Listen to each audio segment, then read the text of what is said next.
Fusion Firearms Ermox XP Pro, a double stack 1911-ish thing that is all metal and takes Glock magazines. Saw this at EWA Classics, very excited to finally have it in the US. Coming up next, you'll see my absolute first shots through the gun. We'll do full magazine +1, see how it runs fully stuffed, take it to the What's for Dinner table, our trademark test to see what it eats, the spinner for sights and trigger control, show you 5 shots from 7 yards, practical accuracy, and then concluding thoughts. Coming up next on GBGuns.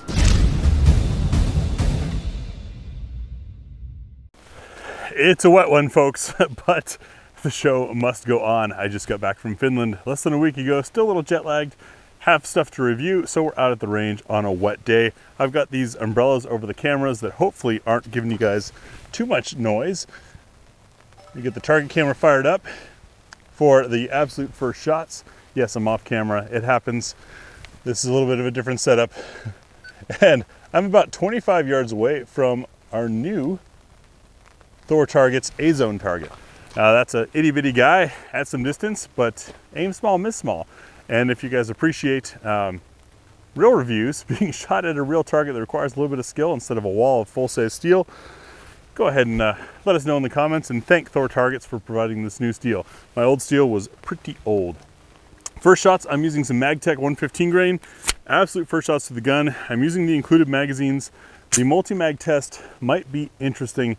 I noticed some things off camera as I was gathering up the magazines for that. It feels pretty comfortable. It shoots pretty comfortable.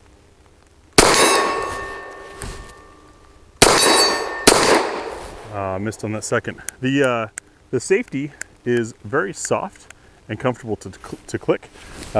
Not as positive of a click as I would expect.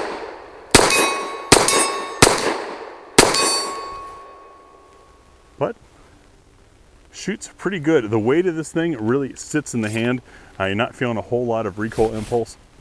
Now we'll move on to full magazine +1 using the included magazines, which by the way appear to be a KCI mag or something of that type. So there's our 1 and our 17, giving us 18 rounds on tap. I think for the fun of it, I'm going to do this into the berm, going for a little bit of speed to see what kind of a rhythm we get. So sorry, won't be a lot of steel. I'm not confident enough to do a burn down on A-Zone only at 25 yards.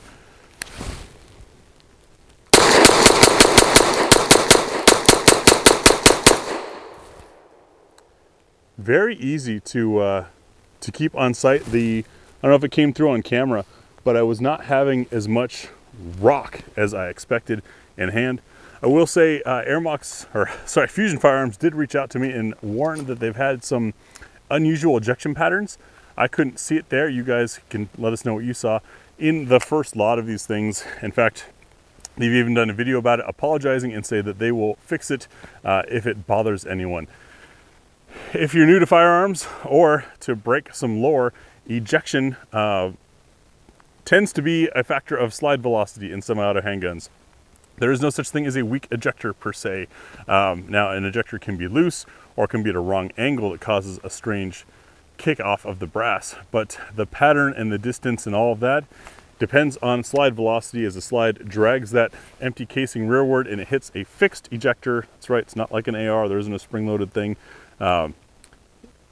hits a fixed ejector, that kicks it out to the side. So as we do What's for Dinner, which is coming up next, you'll see most likely different ejection patterns as I go through different types of loads. Shame on you for almost letting me forget multi-mag. This takes Glock pattern magazines. There are a lot of aftermarket options for Glock pattern magazines. However, if you paid attention over the years in trying those, different polymers and different designs end up with different friction, different overall outer dimensions, sometimes inner dimensions, and so they fit differently. And so whenever I take something that uses a popular or common magazine pattern, I like to try different patterns to let you guys know what mags might work well and what might not. And I gotta say, this one is interesting. As I grabbed my box of Glock pattern magazines, I had a couple panic moments of mags that went in and then I could not get them back out. Like I really had to, obviously I did, but it took a lot of struggle. So it was a little bit alarming. I have set those aside. Those aren't even going to be in the video because I don't want to deal with it again. If you're curious which companies and which designs those were, check the pinned comment. All of that will be in the full review over on my website. Of ones that did fit, at least, and we want to see how they run, I've got 4 remaining of the brands. First up is Bull Armory. Now I've just got 3 rounds in here. We're looking to see, does it fit and how well does it go in. That went in very easily, drops out very easily, and the winged base plate on the Bull Armory mags is not causing any issues.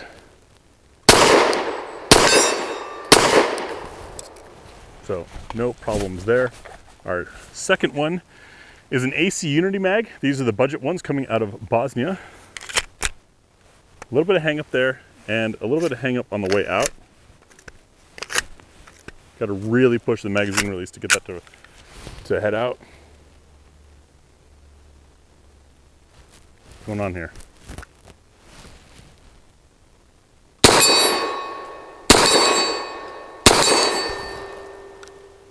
And with the slide lock back, you got to pull it out.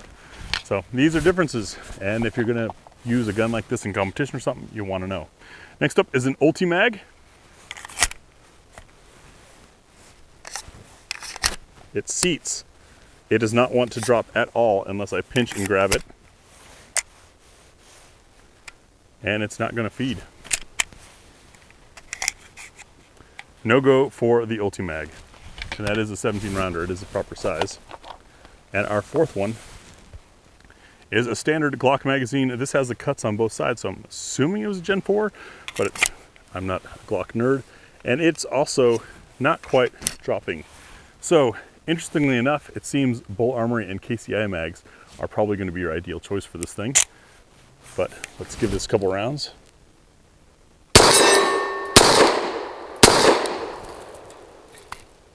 And it did drop. So, something to be aware of. That's just the name of the game. Different mags have different dimensions. Different mag wells have different dimensions. Just like what's for dinner, it's not necessarily the mag or the gun, it's the combination thereof. Now let's see what it eats. It's that time again. What's for dinner time? Thanks to our Ammo Squared supporters, our patron supporters, and some of my own shopping. We're going from 70 grain up to 165 grain today.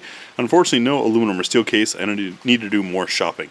But as I roll past these, you'll notice that we've got different overall lengths, different bullet shapes, ogives in different locations, different case materials, etc. We're looking to see what will the gun eat. Will it feed from slide lock, cycle another round of the same type on its own energy, and will it lock open on empty? Testing beyond that would be testing compatibility of the projectiles with the magazine, which we don't have time or money for. You're welcome to try it yourself. If you want to try any of these loads, check the pinned comment over at my website, which YouTube won't let me mention. I will cite sources for this stuff as I can find it. What's for dinner for the XP Pro? We're 7 yards back from some 2-inch circles. Sorry, I'm not doing the cool pan zoom effect with the rain and everything. I'm trying to keep everything protected. 3 rounds of each. I'm going to start with the included mags that worked well. As I go through these, I'll be telling you which mags they are. If we have a feed issue that might be mag related, we'll swap back to the included mags just in case. Our lightest load today is the Federal 70 grain lead free. Great for indoor ranges if you value your lungs.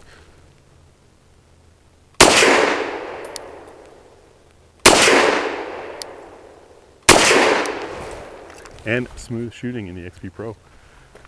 Circle 2, the Koenig 110 grain jacketed hollow point. Have had trouble with this in some guns. It appears that they're not all loaded to the same length, which is not a very premium feature, if you ask me.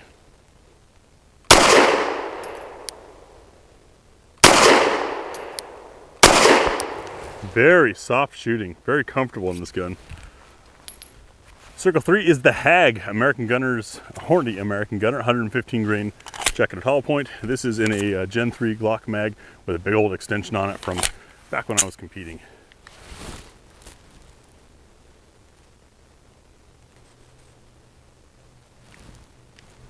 Appears I failed to depress the grip safety.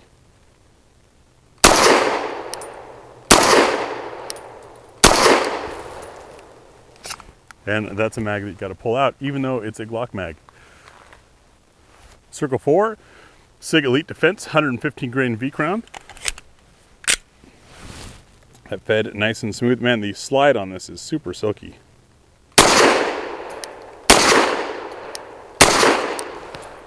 And even though I kind of felt recoil there, still very soft shooting. And you know what? I did have to pull that mag out. Circle 5, SIG Elite Defense 124 grain jacketed hollow point. And if you guys are followers of my website, I did a review test of these SIG Elite Defenses for energy, of course, because terminal deformance is really all circumstantial. But see how that runs. This is in a Bull Armory magazine.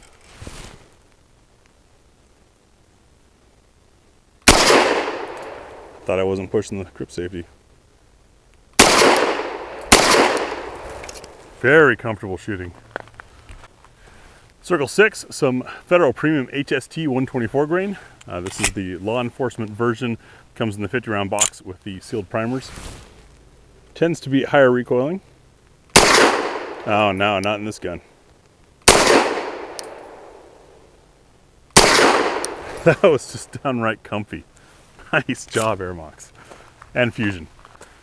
Circle 7, Federal Syntec PCC 130 grain. Now this is not meant for pistols.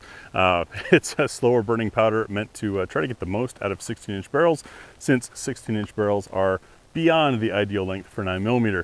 But it's an interesting bullet weight and bullet shape, so we'll see how the Ermox does with it. That one easy.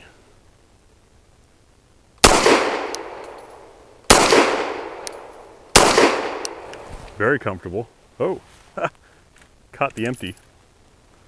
Interesting. That was, I guess, barely ejecting. I'll have to go back and look at the footage you guys saw. Let me know what you saw. Circle 8, SIG Elite Defense 147 grain, C-Crown, in a Bull Armory magazine. Very comfy.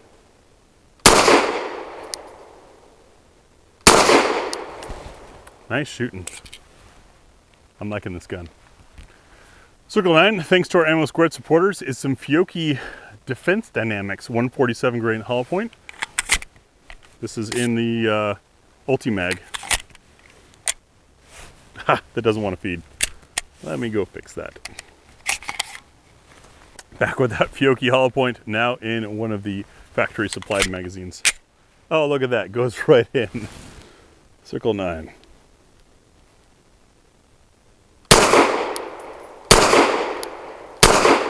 Very comfortable to shoot. That was soft. And our heaviest load for Circle 10, the Stolf from Ammo Inc. No, it's not stealth. There's no A in that word. 165 grain. This stuff is awesome in suppressors. Long, heavy, slow bullet. I just include it in what's for dinner because it's an extreme. Did not feed as smoothly. Ha!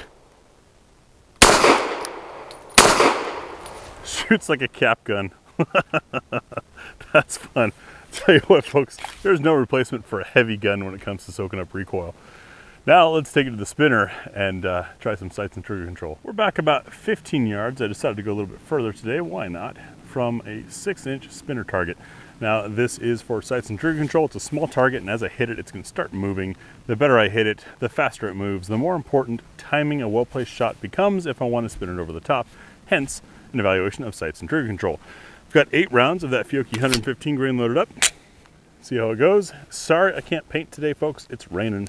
Paint wasn't going to work.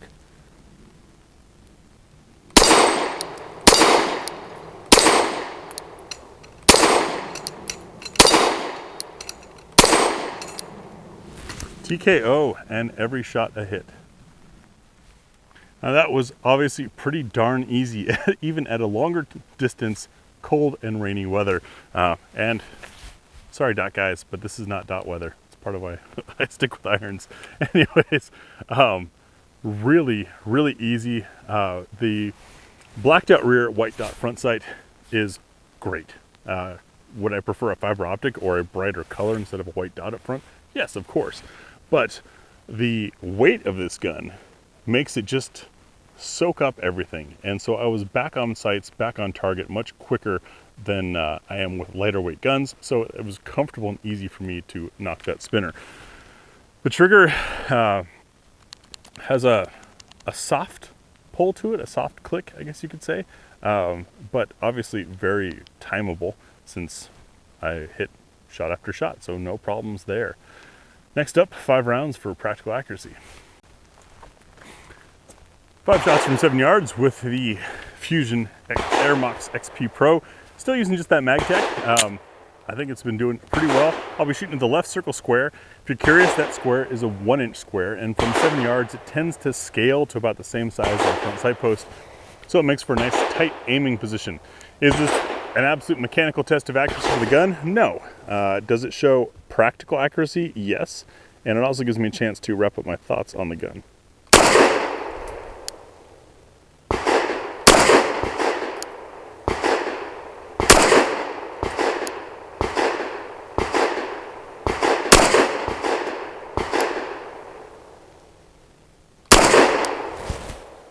Pretty happy with that for basic range ammo. Aftershot thoughts on the Fusion Ermox XP Pro. It's interesting. Now when I saw it at IWA Classics, it just looked cool. And I was excited to see that Ermox was making more than the X-Fire, which we reviewed a year or two ago here on the channel. This being an all metal gun, especially all steel, you've got just the weight that just soaks in. It looks good. It's got a nice finish, excellent fitment to it, everything that gets you excited about a gun. How would it do on the range? Well, obviously we saw that it shoots pretty darn well. You might have to be a little sensitive or aware of which magazines you're going to use, but I'll list those out in the pinned comment as far as what worked best and what didn't for me. Could be my magazines, could be my gun. This was an early one. Thanks to Ermox and Fusion for sending it out. Man, that guy is really consistent, isn't he? Or persistent.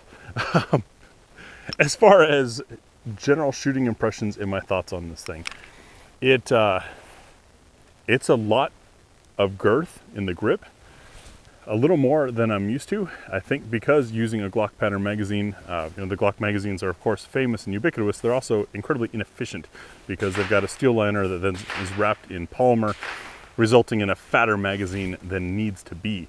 Now, a lot of people enjoy that for training because it's a more solid feel. It's a little bit easier to sloppily grab, I guess you could say, but it does indeed dictate what the grip size is going to feel like. There's a lot of reach on this gun. However, they have somehow fixed a lot of the simple things. Like there aren't many double stack 1911s where I can easily drop the slide with my thumb because I've got a nice long slide release here. So if you've ever struggled with that on 1911s, you're not familiar with the insert and wrap up a thumb, hit the release way of reloading those, and you don't like to have to shift your grip, whatever, that is a plus to this that lets you get around that. I'd say it's probably a friendlier double stack 1911 to get into than many other options out there because, for one, it's using Glock magazines, which are far easier to find and far less expensive than a lot of your double stack 1911 mags. Then the controls on here feel really nice. The gun just has a very nice fit and finish. It's a friendly gun to shoot, and the recoil impulse, I hope it came through in camera. It's just so gentle, so comfortable, and that's spring weight and design inside. It's also the heft of the gun that it just sits in your hand. An absolute joy to shoot. It's something that would be very easy to take a long course with. It also is something that would probably be very easy to compete with. I would probably want a higher visibility front sight if I was going to do that. And those of you that shoot in fair weather would probably just go with a dot or indoor range type deals. Really nice gun. As far as pricing in it, is it worth it? You'll have to compare it to other options of the same setup, of which there are few. There are a couple others that take Glock magazines, but really not a whole lot of them. So this is an exciting gun to have on the market. I appreciate Fusion and Ermox making this review possible so I can tell you guys what I think of it. I think it's pretty neat. I'll probably be wrapping this into that older double stack 1911 roundup article because it kind of fits that. And it's just really, really nicely done. The design folks for Ermox and with the input of Fusion have really made a sharp looking gun that is really nice, and that action is so smooth. No hang-ups. The slide is happily going home. It's a nice piece, and While I haven't done many very high-end guns, I bet this can outclass a lot of those high-end guns, at least for anything practical that you or I would ever need it for. Check this thing out, full specs, details, all that kind of stuff. As always, pinned comment over at my website. I'd mentioned the website, but YouTube has forbidden it because although I don't sell anything, they don't want you to understand firearms. If you're watching this over on Rumble, thank you for joining us on Rumble. The migration has begun. After 9 years of YouTube hassling, I'm getting tired of it. So thank you guys for your support, and we'll see you in the next video.